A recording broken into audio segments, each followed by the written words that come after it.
Bom, na semana passada nós trabalhamos a ideia da reencarnação, né? E aí Kardec perguntou de monte sobre a questão técnica, né? Realmente como funciona a reencarnação, como ela se dá, quais as características. Mas agora ele trouxe uma palavrinha que faz toda a diferença, porque uma coisa é a gente apenas cair na teoria, né? Ainda que os espíritos estão nos falando, né? Agora ele vai trazer qual é a justiça. Quando a gente pensa na justiça da reencarnação, quando a gente analisa, né? Será que é justo? Será que é correto? Será que isso está concordante com a lei de Deus? Né? Por isso ele vai trazer a justiça. Justiça que pede para a gente análise, avaliação. Não é simplesmente, então a gente fala muito isso, não é simplesmente porque Kardec falou que está valendo. Né? Por que que realmente é assim? Porque de repente Deus quis que fosse assim, mas não tem nada lógico, não tem uma razão de ser. Então é isso que ele está querendo compreender nessa parte da justiça. Se ele trabalhou reencarnação, agora ele quer saber qual é a base disso, qual é o fundamento disso. Então os espíritos trouxeram a informação para ele e agora ele quer saber o porquê. Então só para a gente lembrar um pouquinho, foram essas as questões trabalhadas no encontro anterior. Ó. Como, na questão 166, como pode a alma que não alcançou a perfeição durante a vida corpórea acabar de depurar-se? Foi aqui que ele começou a perguntar. A alma não chegou ao estado de perfeição e ela precisa depurar-se. E aí foi que os espíritos trouxeram a necessidade de uma nova vida corporal. Nova experiência na carne. Ele queria saber como que a gente se depurava, os espíritos falaram, vivendo uma nova experiência na carne. Aí ele colocou, mas como realiza essa nova existência? Depois ele faz a seguinte pergunta, nós então passamos por muitas existências na carne? E os espíritos foram dizendo, depois de haver deixado o corpo, então é como se a gente pegasse um outro corpo. É o que ele está fazendo a pergunta. Toma um outro corpo, ou seja, reencarna num novo corpo. Então, já que eu tenho que reencarnar algumas vezes, já que eu preciso de uma nova existência, é realmente assim? Eu vou pegando outro corpo, eu desencarno, depois eu vou nascer novamente, pego um outro corpo, é assim que a gente deve entender? Os espíritos disseram sim, exatamente assim. Cada encarnação em um corpo material diferente.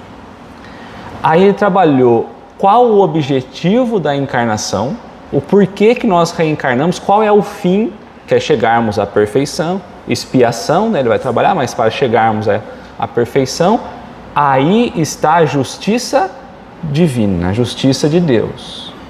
Foi a informação que deu na 167. Ele perguntou, é limitado o número de existências?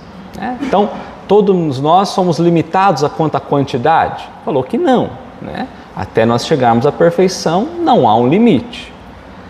É invariável, não pode mudar? Não, se altera, porque cada situação ou cada pessoa vai vivendo um momento e vai precisando de novas oportunidades. E no final, ele colocou, e o que fica sendo o espírito então? Depois que ele reencarnou e queria se depurar, ele se depurou. O que ele passa a ser na última encarnação. E aí os espíritos disseram espíritos puros ou bem-aventurados. Então Kardec foi perguntando como acontece. Só que agora ele quer saber baseado no quê? No porquê. Qual é a base que sustenta essa informação? Porque a gente vai dizendo, é como se dissesse assim para nós, defenda para mim a reencarnação. Por que que ela existe?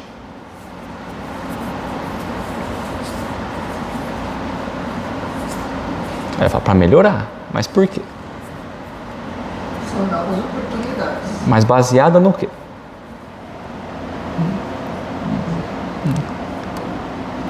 É essa a pergunta que Kardec queria saber mesmo. Então, a pergunta 171, ele coloca assim, ó. Ele não está perguntando se realmente a reencarnação existe. Não é essa a pergunta. Ele já tem certeza que a reencarnação Existe.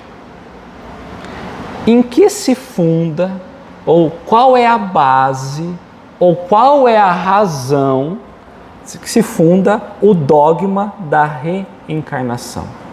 Qual que é o alicerce, a base da reencarnação? Do dogma da reencarnação? Para seguir as leis de Deus, a lei de causa e efeito, que é a lei de justiça. A lei de justiça, tá? A 167 ele falou isso mesmo. A gente precisa reencarnar para expiar, aí está afundada na justiça divina, tá? Então a justiça divina é um dos alicerces disso. Mas vamos olhar a pergunta de novo, tá certo? Em que se funda o dogma? Nós enchemos a boca para falar que a doutrina espírita não tem dogma.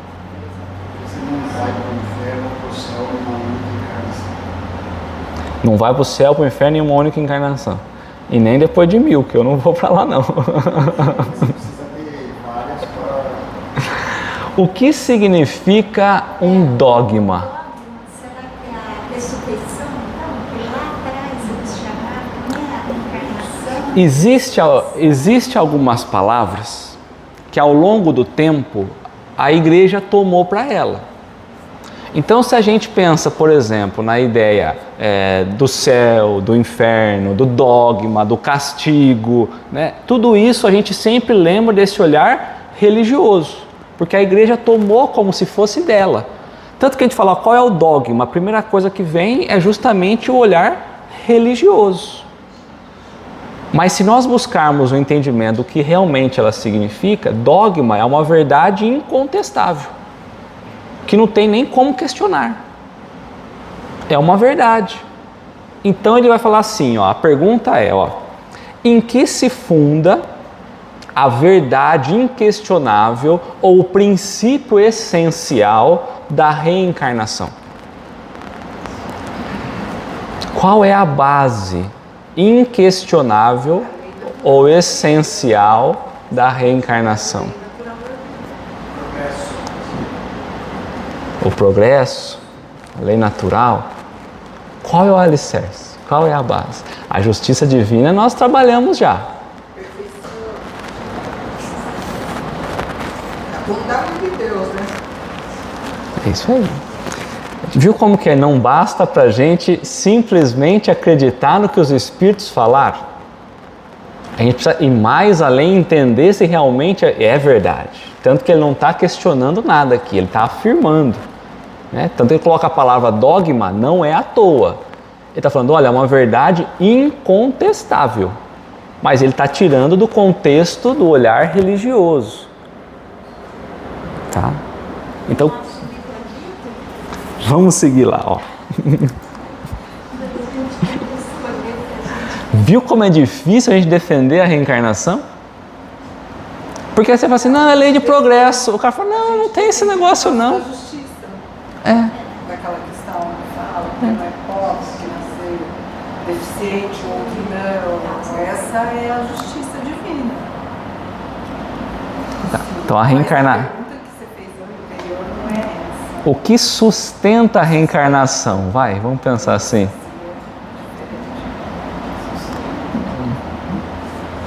Nós vamos entrar num debate.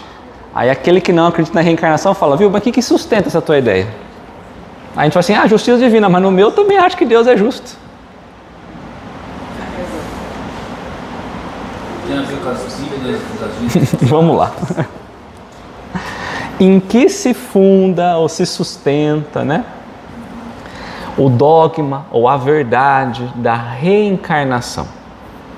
Então vamos lá. Sustenta na lógica da justiça divina, tá tudo certo, porque a justiça só tem reencarnação, só tem justiça divina se tiver reencarnação. Mas nós vamos ter que entender essa justiça, porque na ideia dos outros, Deus também é justo. Ainda que ele mande um para o céu, outro para o inferno, como o Marcelo trouxe para a gente, na ideia deles, Deus é justo.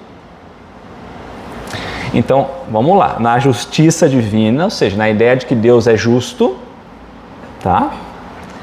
E na revelação.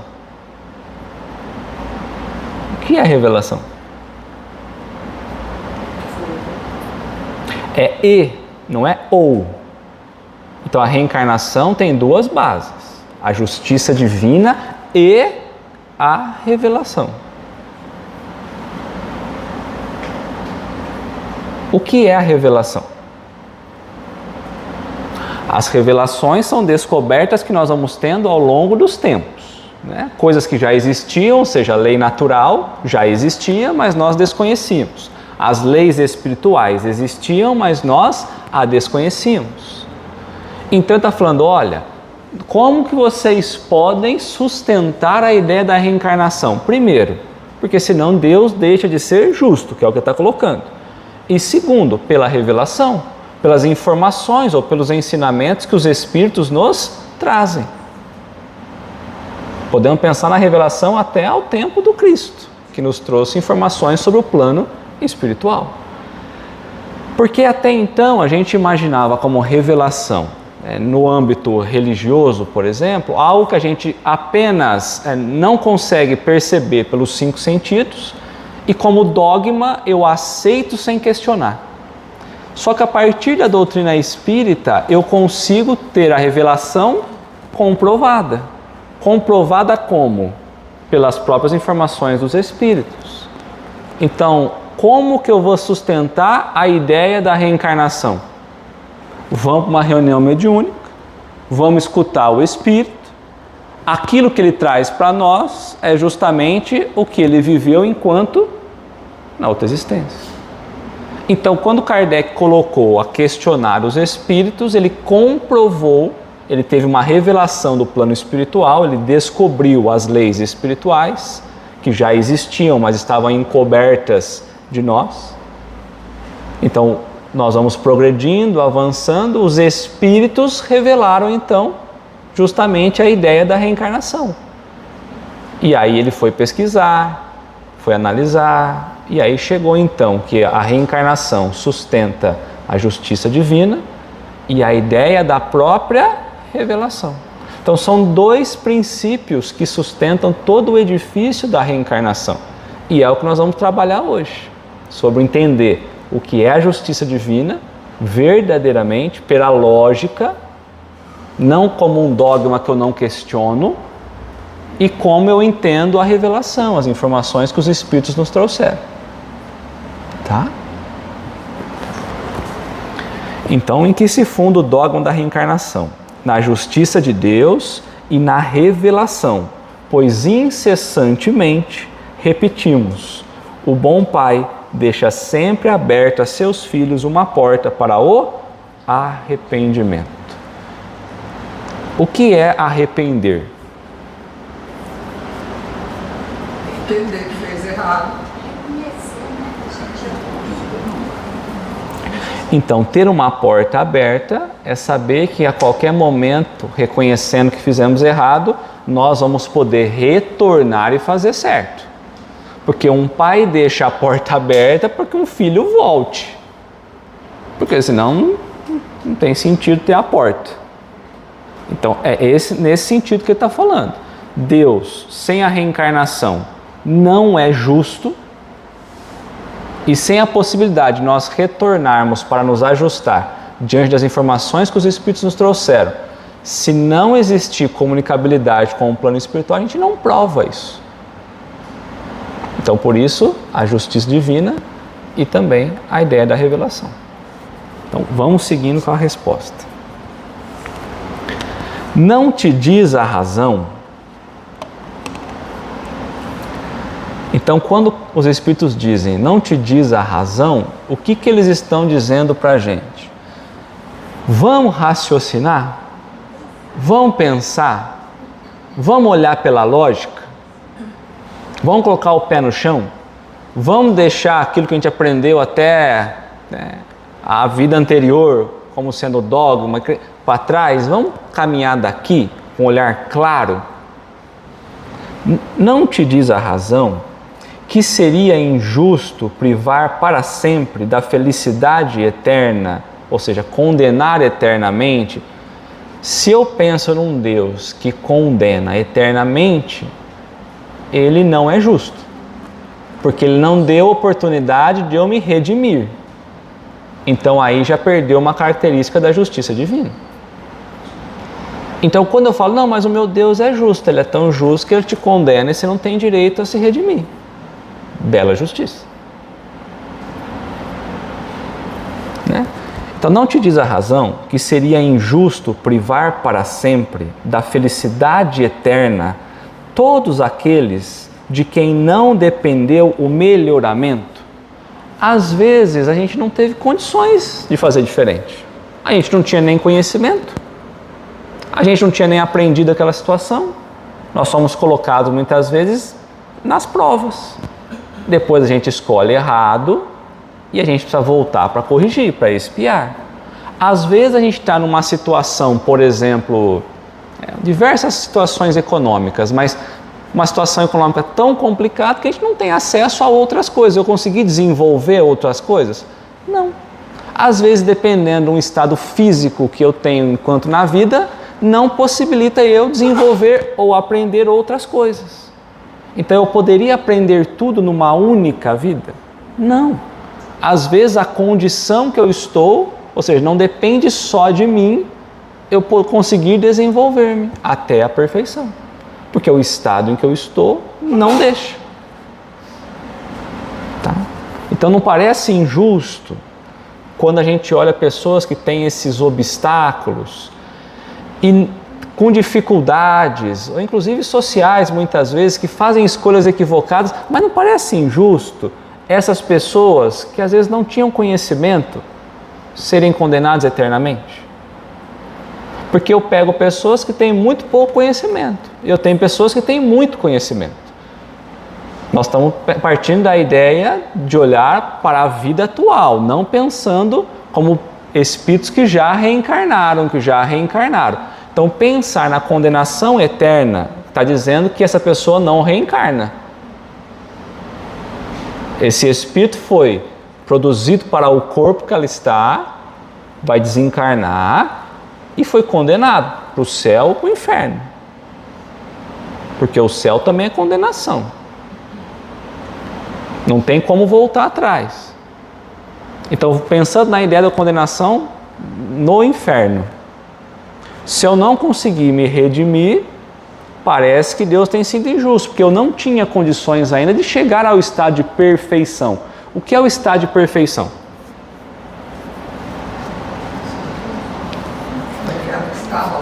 Naquela escala lá. Então vamos pensar assim. Ah, Leonardo, mas nós estamos limitados por questão social. Esse negócio aí está por fora. Então tá bom. Nós estamos aqui. Nós temos um pouquinho de conhecimento, certo? Então todos nós teríamos a condição de chegar a espíritos puros nessa encarnação? O que nos limita? Os degraus da escala. É muito alto os degraus. Então seria injusto que Deus nos condenasse porque a gente não consegue chegar à perfeição hoje. Não depende da gente. Falta muita coisa para a gente aprender para chegar à felicidade eterna. É o que ele colocou, a felicidade eterna. Ao estado de espíritos puros. Nem se a gente quiser. Nem que a gente modifique tudo, porque na verdade nós podemos avançar muito, com certeza. Agora, chegar à primeira ordem, não, a gente não vai conseguir. Não em uma única existência. E aí pensar que Deus vai me condenar e eu não posso voltar para continuar o aprendizado, para subir outro degrauzinho, eu passo a entender que ele não é justo. Vamos seguir.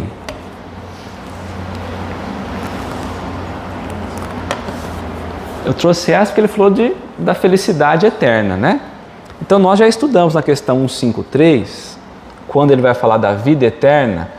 Então os espíritos vai colocar para Kardec qual é o entendimento central, né, da vida eterna, da felicidade eterna. Então Kardec perguntou assim, em que sentido deve entender a vida eterna? A vida do espírito é que é eterna. A do corpo é transitória e passageira.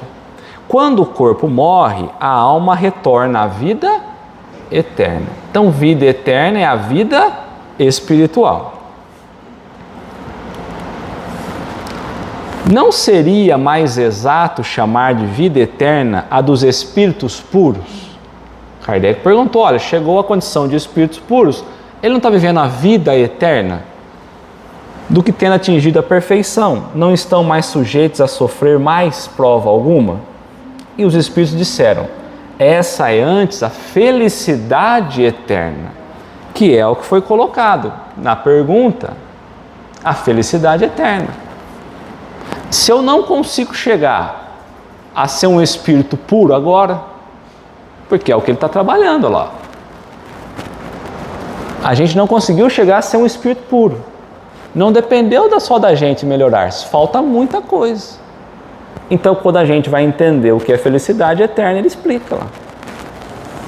Essa condição da vida eterna dos espíritos puros, na verdade, é antes a felicidade eterna. Mas isso constitui uma questão de palavras. Chamai as coisas como quiserdes, contanto que vos entendeis. Não muda muito para nós a ideia, a palavra em si. O que importa é a ideia. Tá? Então, é disso que ele está falando. A gente não consegue chegar à condição de espírito puro, porque nós temos impedimentos. Inclusive de conhecimento. Precisamos ir adquirindo conhecimento, que é gradativo, né? Escalonado. Tá? E aí, quando nós falamos da escolha das provas, a questão 262, Kardec pergunta, como pode então o espírito que em sua origem é simples e ignorante e carecido de experiência, escolher uma existência com conhecimento de causa a ser responsável por essa escolha? Então, se nós passamos por coisas que nós ainda não temos condições, se a gente não consegue sair desse estado como espírito puro, porque tem muita coisa que a gente precisa, né? Desenvolver, aprender, ganhar conhecimento, como que a gente pode escolher as provas que nós vamos passar? Porque a gente tende a pensar que na reencarnação, tudo que a gente escolheu, a gente, né, sabe tudo.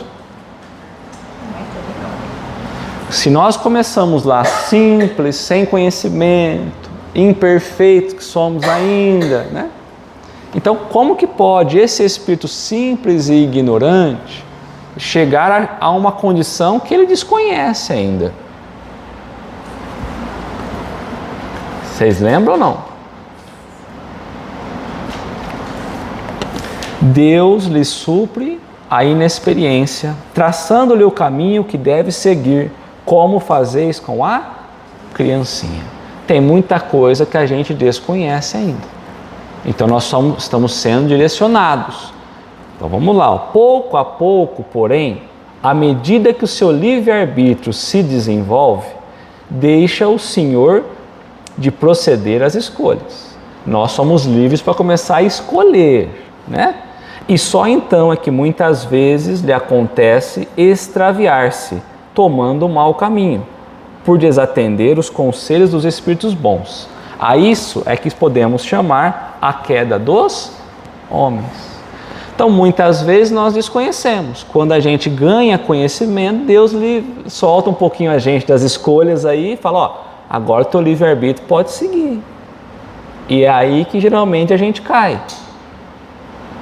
Mas tem situações em que nós não temos esse conhecimento ainda. Nós compreendemos toda a lei de Deus? Não. Como nós falamos, a gente conhece 4% do universo, conhece nada, né? Conhecem, né? A gente não conhece nada. O resto, né? Tá? Aí colocou na resposta, não são filhos de Deus todos os homens? Nós estamos falando da justiça. O que é ser filho de todo mundo, ser irmão, né? Filho de Deus. Filhos, né? Filhos de Deus, todos os homens, todos nós somos filhos de um único ponto, vamos dizer assim, de uma única inteligência. Todos nós, então, partimos do mesmo princípio. Se todos nós partimos do mesmo princípio, todos nós tivemos as mesmas, ou teremos as mesmas oportunidades. A dizer que, se Jesus chegou à condição que ele está, é porque foi dado a ele como direito a reencarnação. Como também está sendo para mim. Então, entre Jesus e eu, Deus está sendo igualzinho, está dando a oportunidade da reencarnação. Agora, como Jesus aproveitou, eu já não sei, né? Também ele é muito mais velho, né? Mas o direito da reencarnação, o Pai tem dado para todos.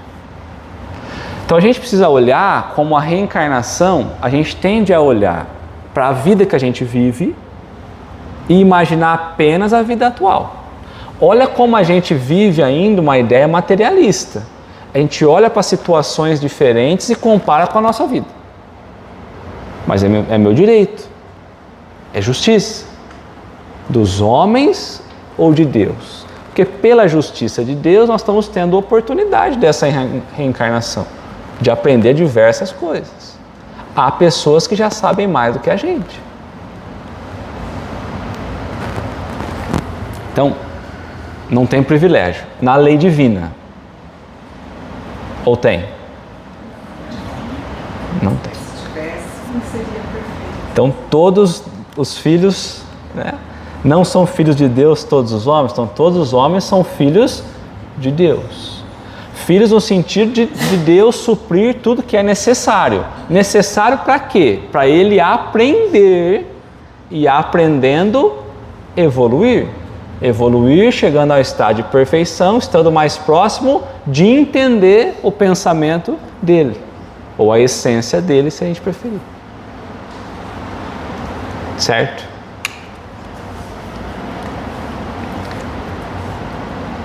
Se a porta está sempre aberta para todos, então não tem privilégio. Todo mundo vai bater, a portinha está aberta. Tá? Só entre os egoístas, quem são os egoístas? Está no plural, fui até ver aqui, está no plural. Quer dizer, ele não está falando de Deus, né? Porque se estivesse no singular, estaria falando de Deus, né?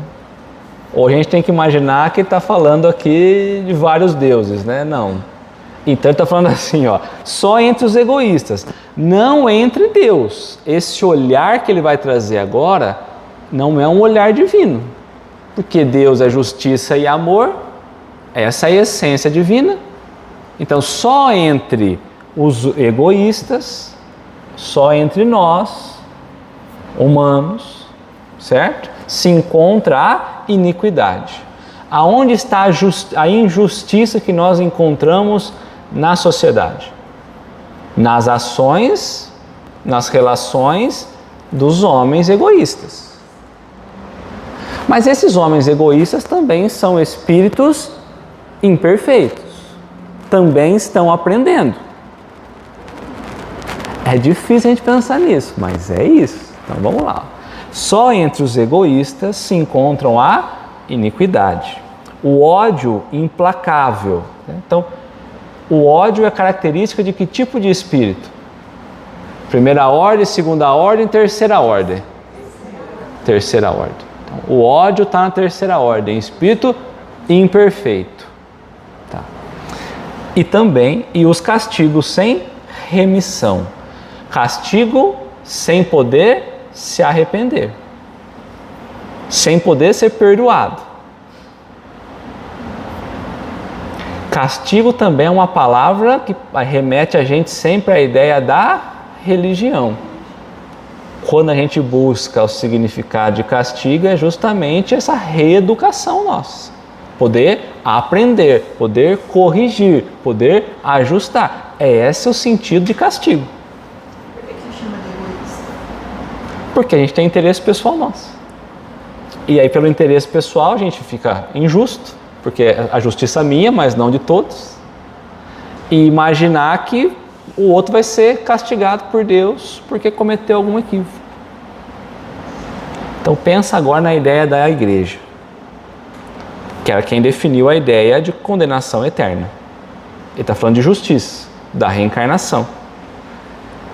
Por algum motivo, pelo interesse pessoal, egoísta, foi definido isso. Tá? E aí tinha o quê? Um ódio muito grande. Essa pessoa que não concorda com o que eu penso, ou com algumas leis que foram estabelecidas, serão punidas, castigadas. E a ideia de castigo para nós, a ideia de castigo desde muito tempo atrás, qual era o maior castigo que tinha? O que mais doía, mais sofria? O fogo. Porque volta tempos atrás. Eu precisava fazer alguém sofrer. Não adianta eu ir lá e cortar a cabeça dele. O sofrimento não sofreu. Não adianta eu dar, né, uma chibatada. Põe fogo.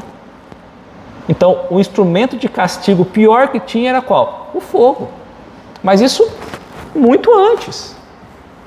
Então, a ideia é de colocar um fogo aonde? No inferno. Vamos pensar que lá tem fogo. Instrumento de tortura. Os muçulmanos também. Também. Castigo do fogo, né?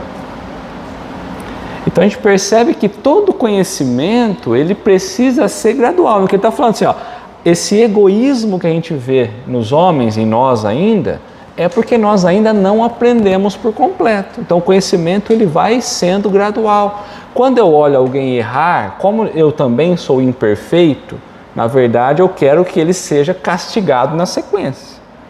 Mas porque eu estou nesse mesmo nível, interesse pessoal. Eu não vejo a hora dessa criatura pagar o que está fazendo. Interesse pessoal. Porque se a gente tivesse uma visão mais ampla, meu Deus, olha que espírito infeliz ainda.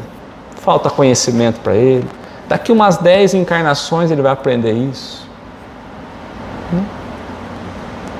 O tempo é relativo, lembra que nós falamos do tempo? O tempo espiritual é diferente. Então 10 encarnações para nós não é nada, né? O plano espiritual não é nada, para nós é uma eternidade. Então vamos seguir. Então Kardec começa comentando para nós, ele falou sobre a justiça divina e a revelação. Kardec começa apontando a ideia da justiça divina aqui, tá? Todos os espíritos tendem à perfeição. Então, o destino final é a perfeição. E Deus lhes faculta os meios de alcançá-la. Na justiça divina, Deus, por ser justo, possibilita a todos os homens alcançar a perfeição. Oferece o material que precisar, oferece o instrumento que precisar, desde que a gente chegue ao estado de perfeição. Um professor ensina de um jeito, o aluno não entende. Ele ensina de outro, ele não entende. Ele dá um outro exemplo, ele não entende. Dá uma analogia, ele não entende. Ele vai trazendo diversos instrumentos, diversos métodos para ensinar. A reencarnação é isso, a justiça da reencarnação está nisso. Tá?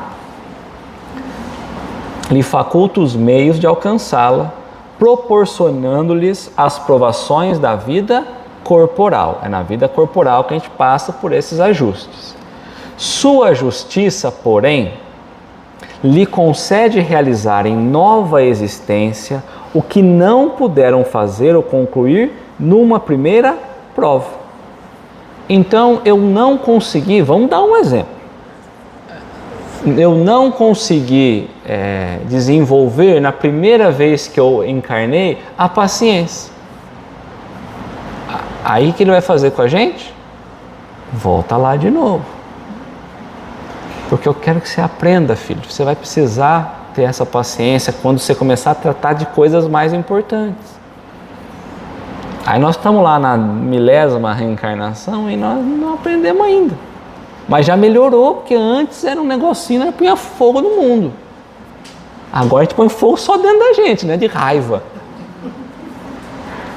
Né? Então já melhoramos, mas não chegamos ainda a esse estado de perfeição da paciência, que dirá do resto. Né?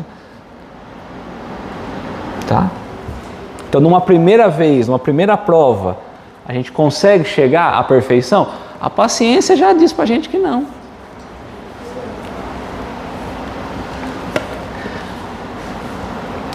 Não obraria a Deus? Então aqui ele vai trabalhar a ideia que não tem privilégios, né? Deus trazendo quantas oportunidades for necessário, mas não há privilégios em nenhuma oportunidade. Não obraria Deus com equidade, ou seja, com justiça, nem de acordo com a sua bondade. Então Deus é justiça e bondade, justo e bom. Se condenasse para sempre os que talvez hajam encontrado, oriundos do próprio meio onde foram colocados, e alheios à vontade que os animava, obstáculos ao seu melhoramento. Então, como nós falamos, às vezes nós vamos estar em alguns meios que são impossíveis de nós aprendermos, melhorarmos, ajustarmos, porque há limitações. Porque se Deus, já pensou se Ele deixa a gente aberto para todas as experiências possíveis? A gente não sabe nem por onde vai, porque vai ser um tiroteio de dificuldade.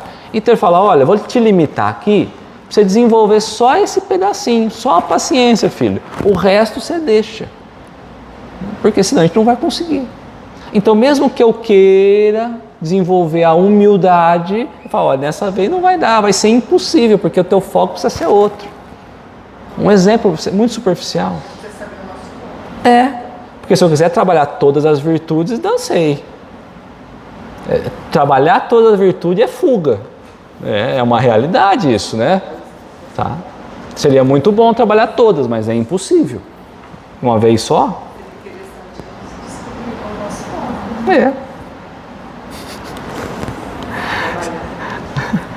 Se a sorte do homem, o destino do homem, né, se fixasse irrevogavelmente depois da morte, se não tivesse possibilidade de reencarnar, o destino realmente fosse depois da morte, não seria uma única a balança em que Deus pesa as ações de todas as criaturas e não haveria imparcialidade no tratamento de todas dispensas. Se a gente pensa que Deus vai pesar tudo igual, que qualquer erro é erro, qualquer erro vale um ponto. Só que você pega uma criança de 5 anos, por exemplo, que desencarnou cedo e não teve condição de melhorar nada. E aí pega alguém que morreu lá na velhice, que é o mesmo peso. Dependendo do erro, foi um erro muito pequeno. Dependendo, foi um erro gravíssimo. Então, se Deus fosse pesar tudo valendo um ponto, Deus não seria justo. Em resumo, só tem como ir para o céu e para o inferno. Qualquer erro, o inferno. Então nós estamos falando que justiça seria essa que pesa tudo do mesmo jeito. Se a gente for pensar, não vou nem falar, não deixar. Se a gente for pensar em um crime muito forte, grande, de grande impacto, e pensar nos erros que a gente faz ainda, pensar que Deus vai condenar a gente igualzinho, não tem como eu pensar que isso é justiça.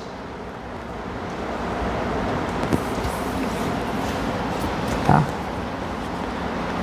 Então a reencarnação, ela trabalha justamente, é ela que assegura a ideia verdadeira da justiça divina. Sem reencarnação, a justiça divina acabou.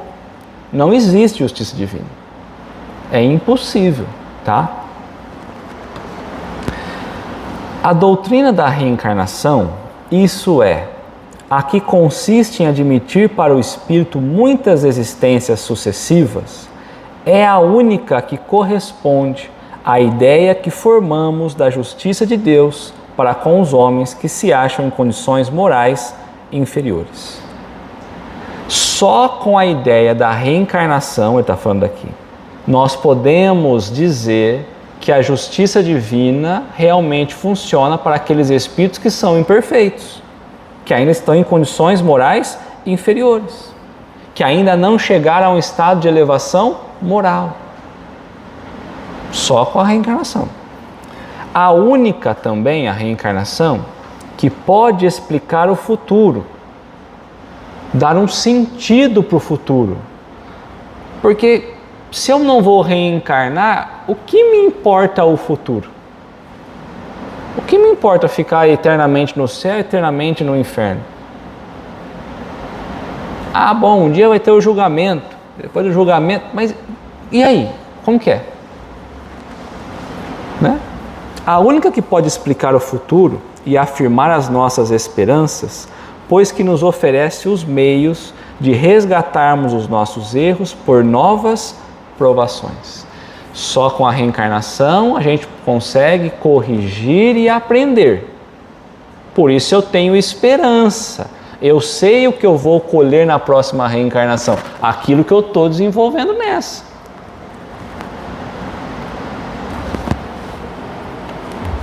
A razão, então de novo, vamos pensar, vamos trazer pela lógica humana.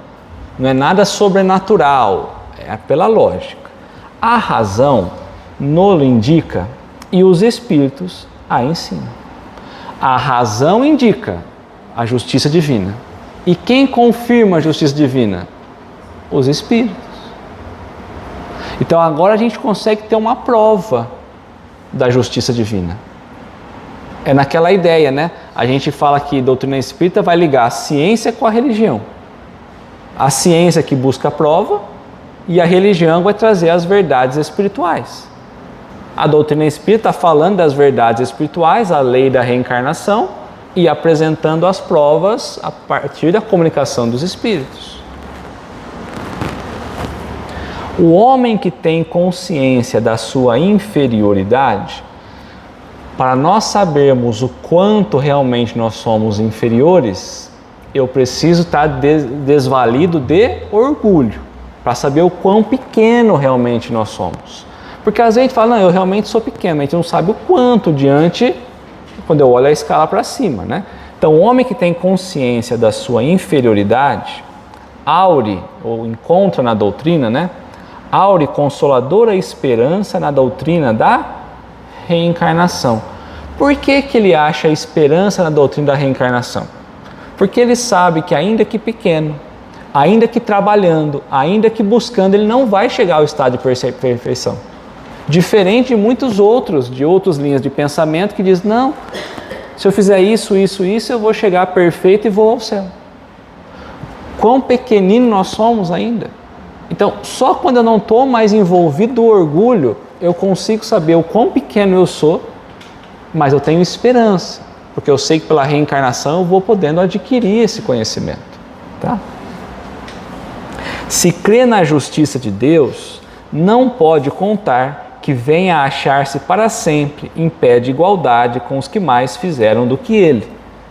Então, se eu creio na justiça divina, que ele está trazendo aqui, eu posso olhar para aqueles que são mais evoluídos, mais desenvolvidos e querer exigir o mesmo.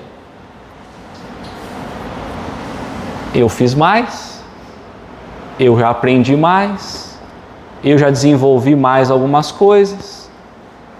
Então eu vou olhar como espírito para o outro e vou exigir, por exemplo, que eu tenha condições igual ao outro. Quando eu olho uma pessoa em dificuldade, eu fico, mas por que essa pessoa está assim? Mas você está exigindo pela tua compreensão na justiça divina, não poderia te impactar. Impacta a gente ainda. Mas a gente às vezes quer exigir de Deus aquilo que nós ainda não aprendemos. Então eu olho para o outro e eu quero ser igual ao outro. Então é isso que ele está falando, ó, para sempre em pé de igualdade com os que mais fizeram do que eles. Às vezes a vida do outro já é um pouco melhor, porque ele já desenvolveu algumas virtudes que nós ainda não desenvolvemos, tá? Sustenta-nos, porém, e lhe reanima a coragem, a ideia de aquela inferioridade não o deserda. Então alguém está excluído desse projeto maravilhoso de Deus chamado perfeição? Não. Então por que nos dá coragem? Por que nos reanima? Porque ninguém está excluído. Às vezes eu fiz tanta coisa errada, quer dizer, agora já foi, não vou arrumar mais nada, porque já perdi a encarnação. Não tem ninguém excluído disso. Todos nós estamos nesse progresso. Eternamente do supremo bem e que mediante novos esforços dado lhe será conquistado. Então eu posso ter equivocado, mas se eu tiver esforço, se eu buscar me melhorar, eu tenho condições de melhorar. Se eu olho dessa forma, compreendendo o que eu fiz de errado, que eu posso me redimir, que pelo meu esforço eu posso conquistar novas posições, não é uma justiça do sistema? Vamos pensar, esquece Deus. Eu tenho um sistema que eu errei e ele permite eu ajustar. Pensa assim, eu estou fazendo uma prova, tem 10 questões, eu fiz a primeira, errei, tem 5 alternativas. Errei, ele fala assim, tenta de novo. A A está errada, tenta de novo. Aí você chuta a E, ele fala, também está errado, tenta de novo. A B, tenta de novo. Ele vai até C, parabéns, você acertou, vamos para a próxima agora. Você aprendeu que não é a A, que não é a E, que não é a... É isso. Aí você olha e fala, meu Deus, ele quer que eu passe de ano. Ele quer que eu chegue avançado, ele quer que eu passe de etapa. Tá? Quem é que ao cabo da sua carreira, ou seja, no final da vida, né, não deplora haver tão tarde ganhado uma experiência? Quem é que vê toda a experiência que adquiriu no final da vida, né, e vai se arrepender? Olha, se eu soubesse tudo isso que eu sei quando eu era novo, né? Não é assim que a gente fala? É assim que a gente fala, né? Lá no Cabo da Boa Esperança, lá. Não vale, isso é teu. Exatamente, ó. Então, está falando da justiça divina, da condenação eterna. Quem é que ao cabo da sua carreira não deplora haver tão tarde ganhado uma experiência de que já não mais pode tirar proveito? Aí eu falo, nossa, aprendi agora, não vai servir para nada. Entretanto, essa experiência tardia não fica perdida. O Espírito a utilizará em nova existência. Então, se Deus também fosse injusto, eu não poderia levar o conhecimento dessa encarnação para a próxima. Porque todo o esforço que eu tive para aprender, para me melhorar, se a hora que acaba a vida zerou o jogo, Começa tudo de novo. foi injusto, porque aquele que não conquistou nada está no 0 a 0 também. Então ele falou que se funda na justiça divina e na revelação. Lá na Gênesis, no primeiro capítulo, Kardec traz o caráter da revelação. Nós começamos a fazer o estudo nesse capítulo. Mas mais à frente, ali pelo item 33, é o que nós vamos trazer, falando do caráter da revelação espírita. Nós vamos trazer um texto para ajudar a gente a entender um pouquinho isso. Vai repetir algumas coisas, mas para fortalecer a ideia. Tá? Então vamos lá.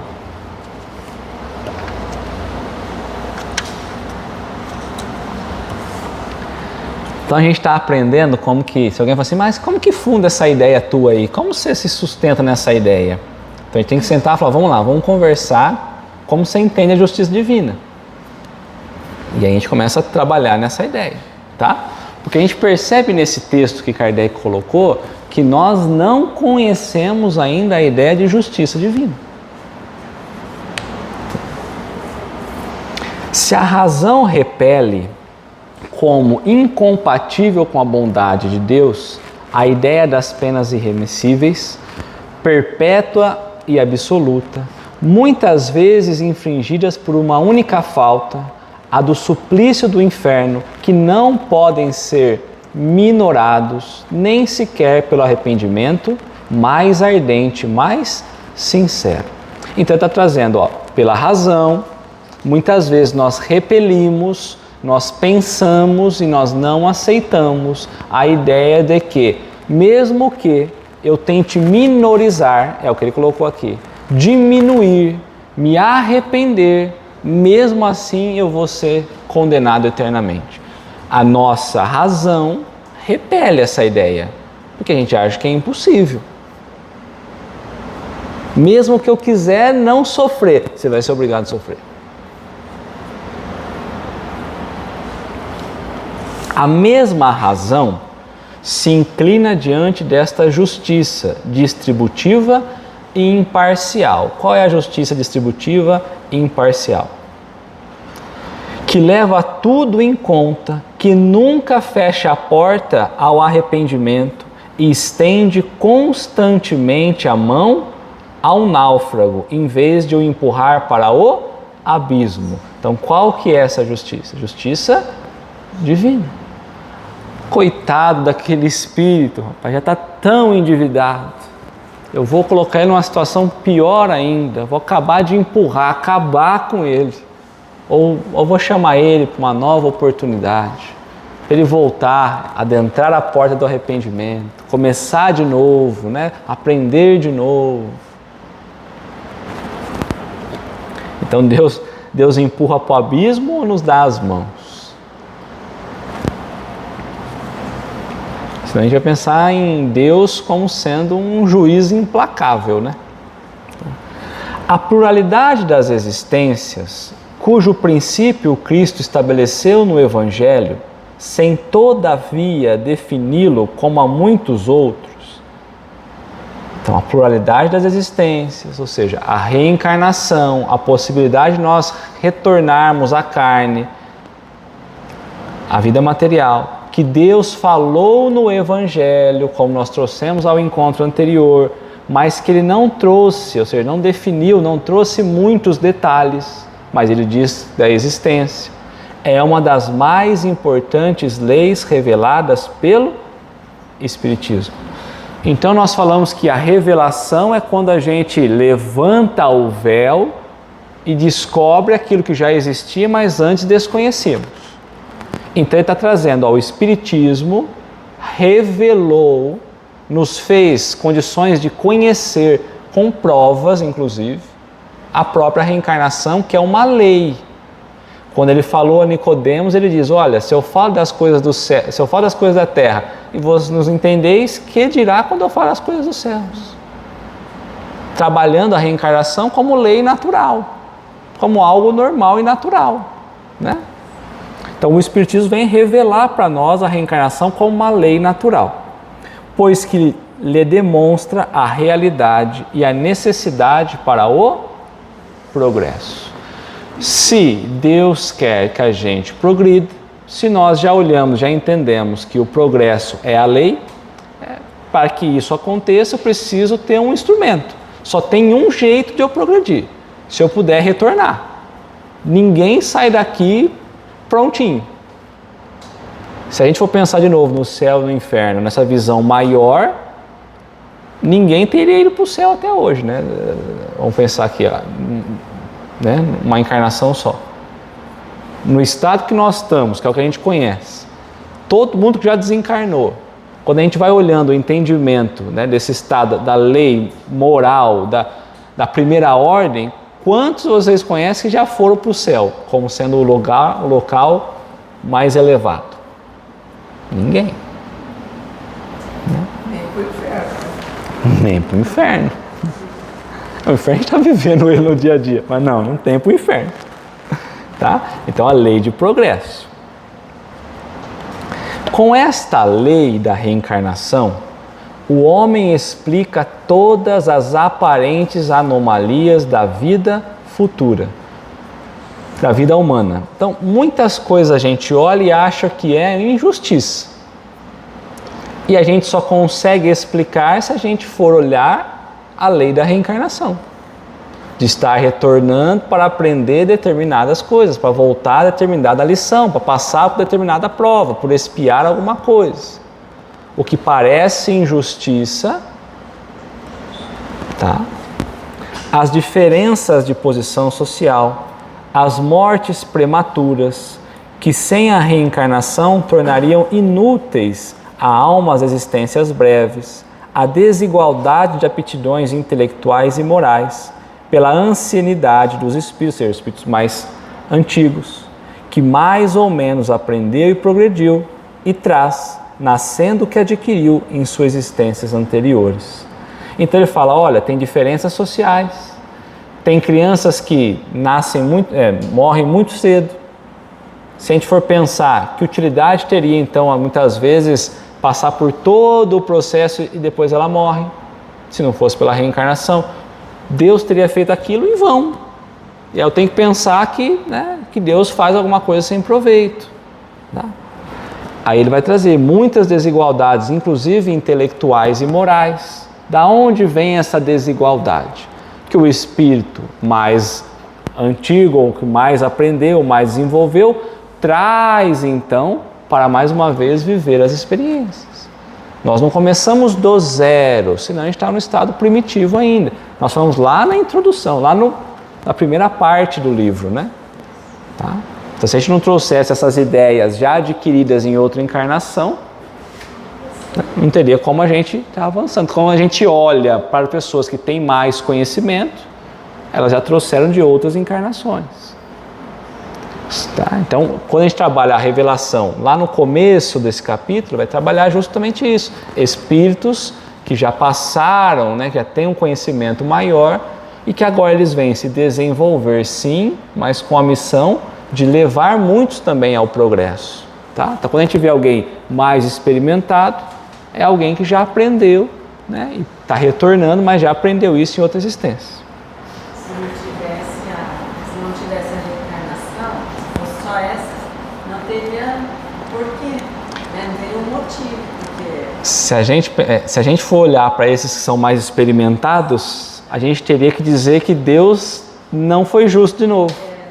Porque a gente traria essa ideia como sendo apenas orgânica ou genética, mas aí Deus então falhou, né? A gente pega alguém que não conhece nada, com alguém que já conhece, né? Deus errou de novo. E qual o motivo de ser uma vida só? Né? Vai para onde depois? Né? Tudo, perde toda a esperança, né? Com a doutrina da criação da alma no instante do nascimento, qual é essa doutrina? Que nós não existimos como espíritos antes. Então, o corpinho vai nascer, junto com o corpinho cria-se uma alma no instante do nascimento lá. A gente faz parte do bolo carnal. É loucura pensar nisso, né? A maioria pensa nisso. Pequena porção não. Para pensar.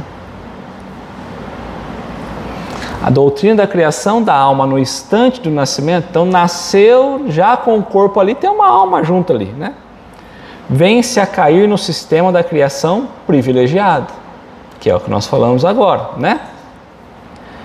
Os homens são estranhos uns aos outros. Então olha só que coisa esquisita. Vai nascer uma criatura. Que ligação essa criatura tem com o pai e com a mãe? Nenhuma. Não sei nem por que a gente cria sentimento. A alma, nesse caso, é só um sopro de vida ali para fazer o corpinho funcionar. Nessa visão nossa de que a alma foi criada só para aquele corpo, eu só amo aquilo porque ele é meu. Nenhuma relação eu tenho com aquilo, nenhuma experiência eu tenho com aquilo. Estranhos uns aos outros. Começou agora, quer dizer, chegou ao mundo, criou aqui, não tem relação nenhuma com nada. Nada os liga. Os laços de família são puramente carnais. E tem que ser carnal, porque depois eu vou morrer e acabou tudo. Se não for carnal, para que alimentar sentimento? Não são de nenhum modo solidários com um passado em que não existiam. Com a doutrina do nada após a morte, todas as relações cessam com a vida. Os seres humanos não são solidários no futuro. Ainda que eu ame muito meu filho, mas depois que eu morrer, meu filho, o problema é teu, não tem nada com nada. Olha que coisa doida. Muito vazio, né? Pela reencarnação, são solidários no passado e no futuro.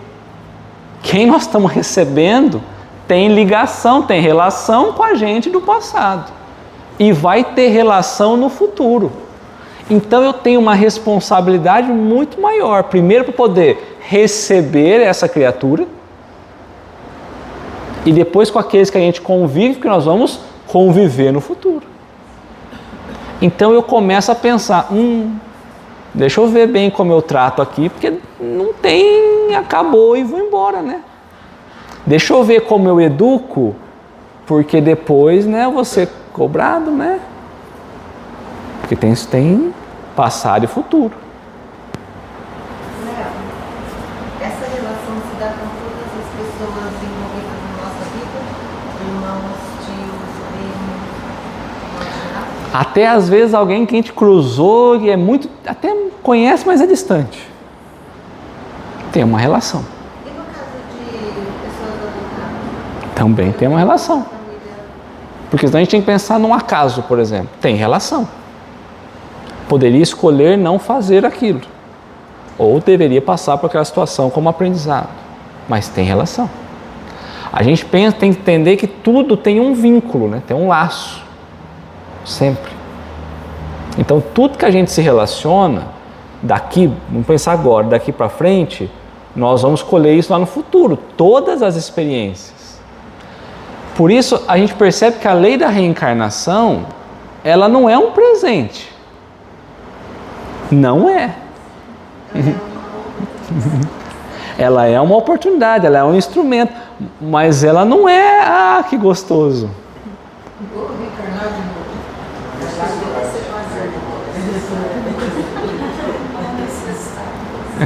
Não tem uma criatura que eu falei, deixa eu correr dessa vida, deixa eu fugir dessa criatura. Não tem, né? Nossa, tomara que ela morra e eu morra para poder acabar. Não tem. Então ou a gente melhora ou a gente melhora. Ou a gente aprende ou a gente aprende. Não tem outro meio caminho. Deus está falando, olha, você tem que aprender, filho. Se você não for nessa, vai ter que ser na próxima. Ou na próxima, ou na próxima, ou na próxima. A gente tem relação. A gente é solidário com o passado e com o futuro.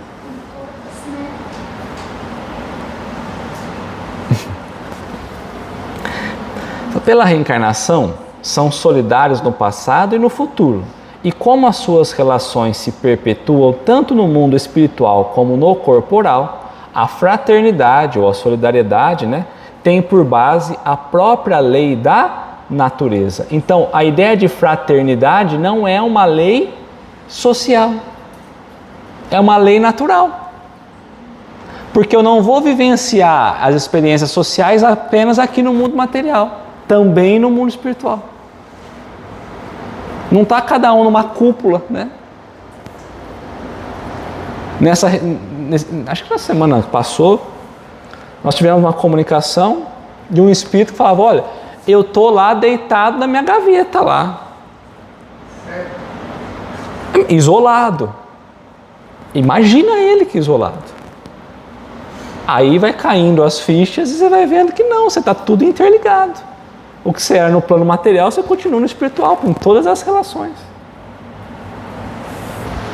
Porque a fraternidade é uma lei natural. O bem tem um objetivo e o mal tem consequências inevitáveis. O bem é o nosso objetivo. Se eu cometo o mal, o que acontece? O que é o inevitável, as consequências inevitáveis? Se eu faço bem, ótimo, é o objetivo.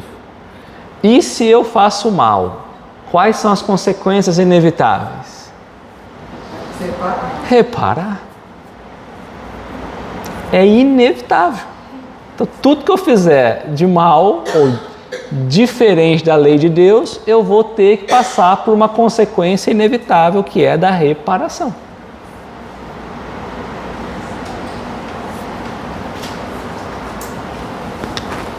Com a reencarnação, desaparecem os preconceitos de raças e de castas, pois o mesmo espírito pode tornar a nascer rico ou pobre, grande senhor ou proletário, chefe ou subordinado, livre ou escravo, homem ou mulher. Então nós podemos vir em diversas situações. Vamos só seguir. De todos os argumentos invocados contra a injustiça, da servidão e da escravidão, contra a sujeição da mulher à lei do mais forte, nenhum há que prime em lógica ao fato material da reencarnação. Ou seja, quando a gente olha as mulheres no passado que eram vistas, né, com inferioridade, quando a gente olha as classes sociais, que os mais pobres também eram vistos como inferiores, a reencarnação acaba com tudo isso. Porque hoje eu estou numa posição que na outra eu não estava e futuramente pode ser que eu também não estou. Então, só que olha só como que as coisas complicam aqui. Por justiça divina, todo mundo tem condições iguais de avançar, de aprender. A gente vive ou deveria viver num clima de fraternidade. Mas como nós somos espíritos de terceira ordem, nós ainda não aprendemos direito sobre o que é isso. Então, quando eu olho e eu falo assim, olha, ele está trazendo a ideia da escravidão, a ideia da mulher, da questão social. Vou trazer a ideia da questão social. Olha, eu passo dificuldades sociais, eu quero ter a mesma condição do outro. O outro deveria ter a fraternidade e falar assim, olha, que bom que seria, né, que se a gente estivesse vivendo numa condição melhor. É o outro já entendendo o que deveria. Só que orgulhosos que somos, como está na questão, egoístas que somos, a gente olha para a posição melhor e fala, eu quero aquela posição. E aí é o que está falando, ó, eu posso trazer o argumento que eu quiser contra a injustiça, mas a reencarnação é derrubar todas elas.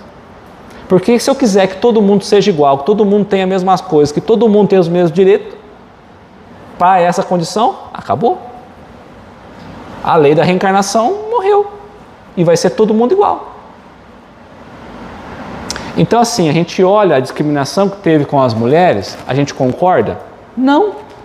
Mas concorda que para determinados espíritos, e nós já passamos por essa situação, só assim a gente aprenderia algumas coisas? Então foi preciso ser assim. Então essa ideia que a gente muitas vezes tem, essa dívida, como que chama? Do passado, eu nem sei como chama. Histórica, isso é papo furado. Porque às vezes eu estou falando, por dívida histórica, a gente tem que tomar cuidado, porque às vezes era nós que estávamos lá, na encarnação daquele papel. Eu estou falando assim, precisamos reparar o que fizemos lá. Não, filho, era você lá. De novo, pelo teu orgulho, você está querendo vantagem. Todo mundo precisa caminhar para o amor, para a fraternidade, está tudo certo. Mas quando a gente cria essa questão, como eu coloco, essa invocação da justiça, muitas vezes a gente está querendo reparar o que nós no passado fizemos de errado e estamos querendo fazer de novo. Todo mundo é igual? Todo mundo é igual. Mas a gente só vai aprender com os erros. E eu não permitir que o outro erre, não quer dizer que eu ensinei o outro. É lógico que a gente não quer que ninguém não volte nada ao passado, não é isso que nós estamos falando. Então, às vezes, a gente inverte só os papéis e dá um medo danado disso, porque a gente está buscando justiça por justiça, e aí é justiça aos olhos dos homens só. Já pensou que bonito, né? Aqueles que eram os mais, vamos pensar na época dos escravos, se eles pudessem voltar, meu filho, esquece isso aí, que bom que vocês aprenderam, vamos seguir daqui para frente. Mas a gente reencarna querendo devolver na mesma moeda. A gente quer agora ter, como a gente era minoria, agora a gente quer ser a maioria. E a fraternidade se perde de novo, que são os extremos, né? Então, divisões, as rupturas. A gente tem que tomar um cuidado muito grande com isso, né? Tá? Eu não sei se vai fugir um pouquinho do assunto, mas veio isso na minha cabeça agora. A gente tem visto esses dias na televisão, né, sobre os jovens, o jeito que eles estão agindo, na questão da situação política atual, né? Tá. Assim, alguma coisa assim muito exacerbada, uma coisa muito fora da realidade, muito anormal, né? Tem a ver com uma reencarnação, isso é o social de hoje? Eu confesso que eu não sei dessa questão dos jovens, eu não sei, tá? Hoje a gente conversava, batendo um papo sobre essa questão, não vou entrar em política não, tá? Mas questão social, política, educacional, né? Quando a gente tende apenas a olhar interesses de um lado ou interesses de outro, a gente perde o interesse de fraternidade. Esse é um fato. Tá, então, assim, a gente achar que 100% de um é certo, 100% do outro é errado ou vice-versa, nós estamos no caminho errado. Achar que tem coisas melhores nesse aqui, então tem 5 propostas.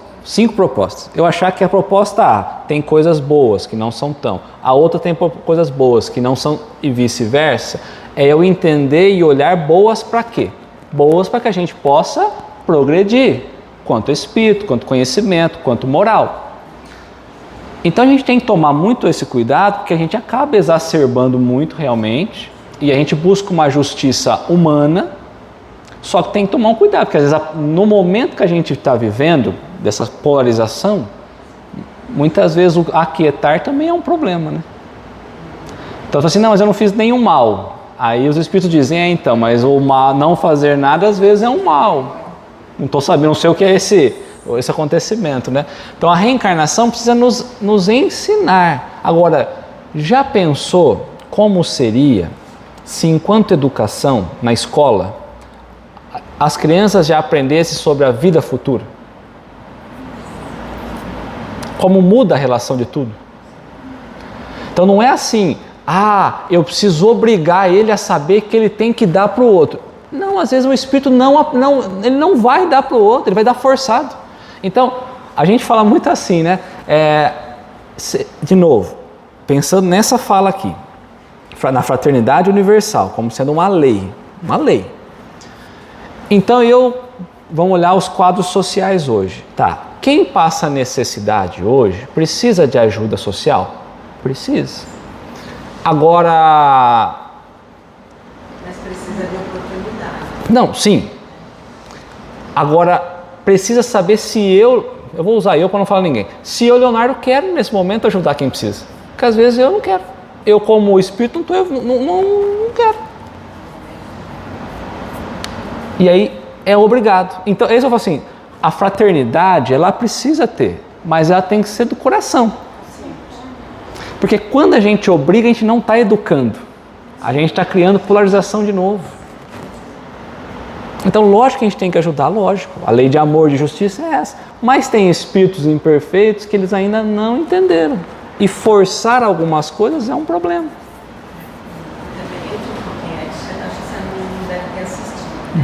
Não sei. Assim, eu vejo alguns jovens das escolas, das universidades estaduais e federais, principalmente, com uma atitude muito agressiva, né? Enfrentando pessoas, enfrentando profissionais, professores, de uma forma assim que você fala, meu Deus do céu, mas de onde surgiu esse ser? Porque é tão assim forte a agressividade, né? Como aquele rapaz que mataram também agora nos Estados Unidos, né? Foi muito assim. Nossa, eu fiquei chocada. Isso faz parte de todo esse nosso crescimento? Faz parte. Se a gente for pegar as mensagens que vieram precedendo tudo isso que aconteceu, e já avisando sobre os momentos que nós passaríamos, sobre a reencarnação de espíritos que passariam por uma fase dessa da humanidade. Porque agora o que está acontecendo? Está aquecendo algumas coisas no coração, de fato, para entender quem, diante desse grande incêndio que nós estamos vivendo, está preparado para seguir o próximo passo. Agora, historicamente, nós temos um problema educacional muito grande, partindo inclusive da ideia de entender o espírito. Então, quando a gente entra lá, está lá, a educação, se bem compreendida, é a chave do progresso. Kardec trazia isso, porque se a gente estiver vivendo uma educação apenas para o mundo material, só para a matéria, e aí nós estamos falando de estímulos só para passar em questão profissional, isso, aquilo, nós estamos de novo vivendo materialismo. E aí justifica toda a agressividade. Porque se é só essa vida, vão matar se tiver que matar. E o fato de também nas escolas, afinal, o ensino religioso, né? Muitas não tem mais, né? Não, já é proibido, acho, né? Então, isso também é uma coisa que favorece. Favorece. Piorar a situação, né? A gente tinha um papel no passado importante da religião. Alguns usavam a religião, inclusive, como instrumento de dominação. Então, assim, a gente percebe que, ainda que tenha um lado positivo, muitas vezes tenha um outro... ainda é difícil. Então, a gente está passando uma fase de conhecimento muito difícil, né? E as escolas, as gerações que vêm vindo, então vão viver esse processo, infelizmente, né? Então, mas por quê? Porque nós ainda somos espíritos que estamos envolvidos do orgulho, da vaidade, do egoísmo, em resumo, do interesse pessoal. Então, às vezes a gente olha na parte de educação, o que os pais mais querem, por interesse pessoal, é que os filhos sejam os primeiros profissionais do mundo. Mas ser humano não precisa ser, entendeu? Então assim, eu estou obrigando ele a ser. Às vezes ele quer ser um ser humano e ele não vai conseguir ser porque ele foi destruído ao longo do tempo. Então, a fraternidade já é vencedor. Então, toda a ideia de fraternidade, solidariedade, às vezes a gente está fundando aí, ou afundando aí, né? Então, tudo que é obrigado, a gente não aprende. Esse é um problema, né? Então, tá? A gente falou então que a reencarnação é uma lei natural. Se, pois, a reencarnação funda numa lei da natureza, o princípio da fraternidade universal também funda na mesma lei, o da igualdade dos direitos sociais. Direitos sociais. Naquele exemplo que eu dei, eu tenho direito e você tem direito. Não é só você que tem direito e eu sou obrigado a cumprir como dever. Porque aí você pergunta assim, mas e se fosse o papel contrário? Se fosse o papel contrário, eu não faria, né? Então, é isso, tá? E por conseguinte, o da liberdade. O que é essa liberdade? Alguém que está submetido a um estado de pobreza absoluta, ele está condenado eternamente àquela posição? Não. Na próxima reencarnação, vou pensar na reencarnação, ele não está mais naquela condição, certo? Então, existe uma liberdade que a própria reencarnação traz para a gente. Ou seja, se eu estou vivendo aquele momento, eu vou me esforçar para sair melhor daquele momento. Mas eu não estou preso àquilo eternamente. Eu não estou condenado eternamente. Então o desespero das pessoas está onde? Eu só tenho essa vida, eu tenho que sair disso aqui a custe o que custar. Tá? A reencarnação traz de novo a justiça divina. Não, filho, você não está sendo prejudicado. Você precisa se esforçar para sair daí para poder melhorar, mas não condenando todo o resto. Tem que aproveitar a oportunidade. Isso. Não é também ficar, né? Bom, estou aqui numa condição ruim, vou ficar aqui, né? Não. Né? Então eu preciso melhor tentar se esforçar, né? Mas aí tem uma liberdade. A reencarnação nos coloca em outro degrau, né? Então, agora eu estou na dificuldade material, na próxima talvez eu não esteja, tá? Tirai ao homem o espírito livre, independente, sobrevivente à matéria, ou seja, tirai a ideia do espírito imortal e fareis do espírito uma simples máquina organizada, sem finalidade nem responsabilidade, sem outro freio além da lei civil, e própria a ser explorada como um animal inteligente. Então, quando a gente caminha dessa forma, ignorando toda a ideia da potência do espírito, da potencialidade do espírito, da imortalidade do espírito, nós somos tratados como máquinas. E aí quando ele fala do animal, a gente não coloca valor próprio. A gente caminha como se nós não tivéssemos valores espirituais.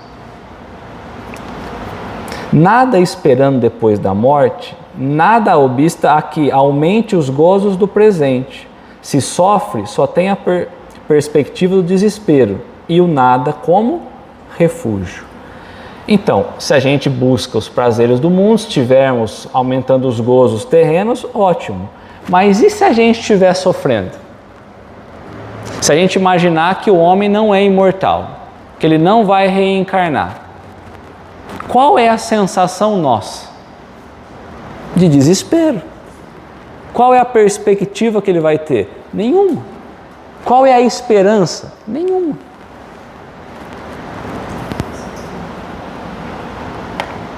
Com a certeza do futuro, de que não acabamos com a morte, né? Que há vida após a morte, com a certeza do futuro, com a de encontrar de novo aqueles a quem amamos e com o temor de tornar a ver aqueles a quem ofendeu, toda a sua ideia muda. Opa, sabe aqueles que eu oprimi? Sabe aqueles que eu classifiquei como sendo inferiores? Sabe aqueles que eu não ajudei e eu poderia ter ajudado? Eu vou reencontrar eles. Aí eu vou repensar tudo o que eu fiz.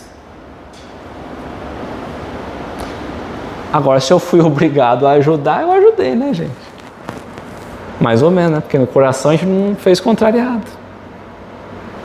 Então, a lição ela não acontece, né? Então, com a certeza da vida futura, sim, né? Pelo menos a minha ideia de mundo muda. A gente pensa um pouquinho antes de fazer as coisas. Ainda que a gente não tenha o aprendizado, fala, deixa eu pensar aqui pela lógica, deixa, né? A gente vai mudando a ideia. O Espiritismo ainda, que só fizesse forrar o homem quanto à dúvida relativa à vida futura, teria feito mais pelo seu aperfeiçoamento moral do que todas as leis disciplinares, que o detêm algumas vezes, mas que não o transformam. Não transforma intimamente. Por que a gente não mata? Se não tiver uma lei que prende a gente, pessoal, liberou, vamos matar, pode matar, ninguém vai preso. Pode roubar, ninguém é preso. Quantos matariam e quantos roubariam? Já tem bastante. Já tem bastante. E tem a lei. Quantos não fazem com medo da lei? Então, quando a gente coloca a reencarnação, a gente percebe o quanto que, na verdade, pesa para nós esse conhecimento. Não importa muito para nós a lei civil, mas... Porque se a gente tivesse condição moral, a lei civil não teria valor nenhum. Porque pela moralidade nós já não faríamos.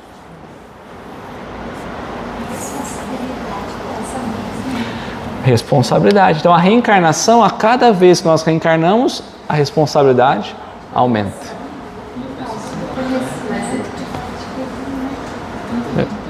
Eu acho libertador, você sabe? Não, é libertador. Uma pessoa não tem a oportunidade, de repente, de fazer as partes, qualquer coisa assim, um positivo. Imagina se acabasse assim, né?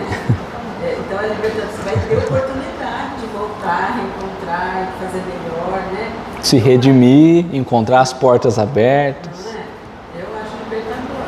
Eu Desde que também. eu comecei a aprender aqui, para mim eu sempre veio esse pensamento na minha cabeça, sabe? É libertador, mas aumenta a responsabilidade. Sim, dá trabalho. Dá trabalho. É libertador. Dá trabalho, exato. Sem a preexistência da alma, então, sem imaginar que a alma já existia antes do nosso nascimento, que a alma vai vir só a partir do nascimento do corpo, né? A doutrina do pecado original não seria somente inconciliável com a justiça divina, ou seja, não seria só uma injustiça, que tornaria todos os homens responsáveis pela falta de um só. Por que a gente vive, né, no meio dos vícios, no meio das imperfeições? Por que a gente não vive num jardim lá, né, num jardim perfeito, no paraíso, no Éden? Por quê? Por que a gente está obrigado a estar aqui, né, na Terra aqui? Porque teve um pecado lá original, né? Comeram a bendita da maçã que não podia, que não é nem maçã, gente. Comeram lá um fruto proibido. E aí, devido a essas outras pessoas que eu nunca vi na minha vida, eu não tenho nada a ver com eles, eu estou pagando o preço. Será que É estranho, né? Pô, mas comer lá, o negócio não tem nada com isso, gente, né? E estamos nós pagando aqui tudo isso, né? Então não tem lógica, né? Seria também um contrassenso e tanto menos justificável quanto segundo essa doutrina, a alma não existia na época a que se pretende fazer que a sua responsabilidade remonte. Ou seja, foi lá atrás o erro, eu nasci depois disso, 4.000 anos depois disso eu estou tendo que pagar esse negócio ainda, dívida histórica. Entendeu? Dívida histórica. Na Bíblia. Alguém cometeu um erro lá, agora todo mundo tem que pagar, gente. Todo mundo vai sofrer pelos que os outros fizeram.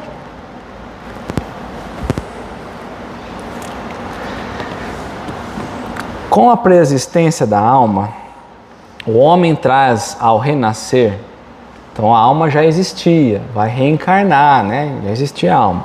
O homem traz ao renascer o germe das suas imperfeições, dos seus defeitos, de que se não conseguiu e que se traduzem pelos instintos naturais e pelos pendores para tal ou tal vício. Então, aquilo que a gente traz ainda de dificuldades, de imperfeições, vai vir com a gente. O que a gente aprendeu de virtudes vem, mas o que a gente também ainda é imperfeito segue junto, né? Senão eu não tenho paciência, eu nasci, já ganhei a paciência, aí não teve virtude nenhuma, né? É esse o seu verdadeiro pecado original. Então o pecado original, a situação que a gente está vivendo, não depende de alguém que comeu fruta há 4.000 anos. Depende do que nós fizemos na encarnação anterior. Esse é o pecado original nosso. Por que eu estou aqui? Porque você fez por merecer na outra encarnação. A justiça divina nas outras, mas justiça divina, né? Cujas consequências naturalmente sofrem, mas com a diferença capital de que sofre a pena, ou seja, as consequências das suas próprias faltas e não das dos outros. E com a outra diferença, ao mesmo tempo consoladora, animadora e soberanamente equitativa, de que cada existência lhe oferece os meios de se redimir para a reparação e de progredir, quer despojando-se de algumas imperfeições, quer adquirindo novo conhecimento. Expiação e prova. Expiação, né? A gente se desvencilhando de algumas imperfeições. As provas garantindo que a gente aprendeu. Conhecimento. E assim, até que suficientemente purificado, não necessite mais da vida corporal e possa viver exclusivamente a vida espiritual eterna e bem-aventurada. A vida espiritual eterna e bem-aventurada. Questão 170, quando nós falamos lá, o que o espírito vai ser, né, que vem a ser o espírito após a sua última encarnação? Bem-aventurados, espíritos puros. Então o texto está conectando com aquela questão. A gente não vai precisar mais da experiência do corpo e nós vamos viver a vida eterna ou a felicidade eterna. Felicidade eterna ou bem-aventurados. Pela mesma razão, aquele que progrediu moralmente, então não é só quem traz os defeitos, né? Aquele que progrediu moralmente traz ao renascer qualidades naturais, como o que progrediu intelectualmente traz ideias inatas. Por isso que muitos são inclinados ao bem, por isso que muitos têm facilidade com alguma coisa já, né? Indicando com o bem, praticando-o sem esforço, sem cálculo e, por assim dizer, sem pensar. Não tem muitos que agem pelo bem e falam, mas que jeito? Como? Por que ele faz assim? Né? Eu não consigo. Porque ele já adquiriu isso em outras existências. Né? Então, para Jesus era tão fácil, né? Não revidava nada, ajudava todo mundo. Né? Porque ele adquiriu em outras existências. Aquele que é obrigado a combater as suas más tendências vive ainda em luta. Então, nós somos obrigados no sentido de chegarmos à perfeição. Para chegar, temos que realizar, né? Então, quem ainda está vivendo essas lutas, essas más tendências, vive em combate interno, íntimo, né? O primeiro já venceu, o segundo procura vencer. Aquele que faz o bem naturalmente já venceu essas fraquezas. Aquele que ainda não está procurando vencer. Em resumo, está todo mundo sempre tentando, todo mundo em combate. Então eu olho para uma pessoa e falo, aquele lá não tem dificuldade. Tem, são outras dificuldades. É normal então essas lutas internas? Ah, é muito normal. Por isso que Paulo de Tarso fala, combati o bom combate. Está com muita luta interna? Então está no caminho certo. Não se entrega à luta, né? Esse é o desafio. Existe, pois, a virtude original, como existe o saber original e o pecado, ou antes, o vício original. Então, as virtudes que nós temos aqui foram originárias em experiências anteriores. E é interessante como ele corrige, não é o pecado, é o vício. Porque nós já erramos lá atrás e estamos repetindo o erro de novo. E aí, só para a gente finalizar, eu trouxe só a questão 619, ó. Então, toda vez que a gente reencarna, a gente aprende um pouquinho mais. Foi isso que foi falado para nós. É aí que é a justiça divina. Certo? Questão 619, está falando do conhecimento da lei natural. A todos os homens facultou Deus os meios de conhecer a sua lei? Então, a todos os homens Deus deu condição de conhecer a sua lei? Todos podem conhecê-la. A porta está aberta. Mas nem todos a compreendem. De imediato, eu olho para a lei divina e eu estranho ela.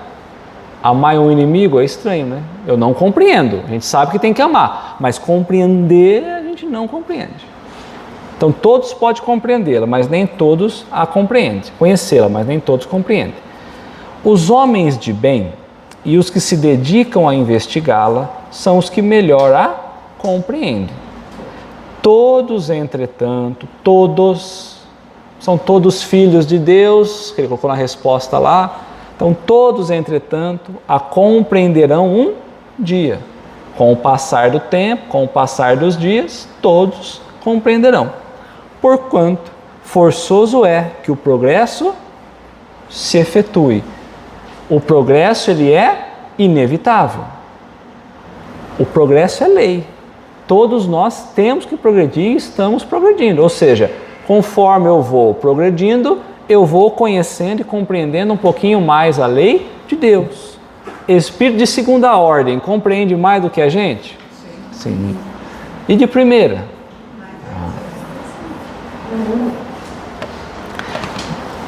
Aí, para finalizar aqui, ó, Kardec faz um comentário nessa resposta. Ó.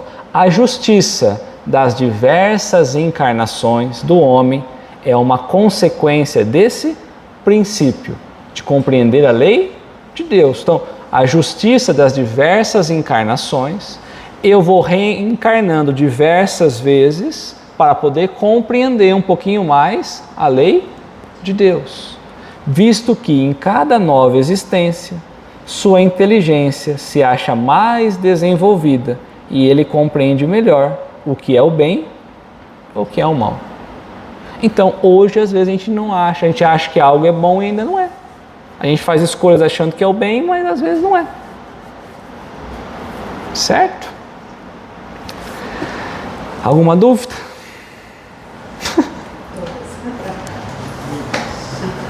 Então, tem fundamento a reencarnação? Tem lógica a reencarnação? Senão Deus deixou de ser Deus. E não é mais fácil, é mais difícil, inclusive, né? Saber da reencarnação. Dá esperança, mas é mais difícil, né?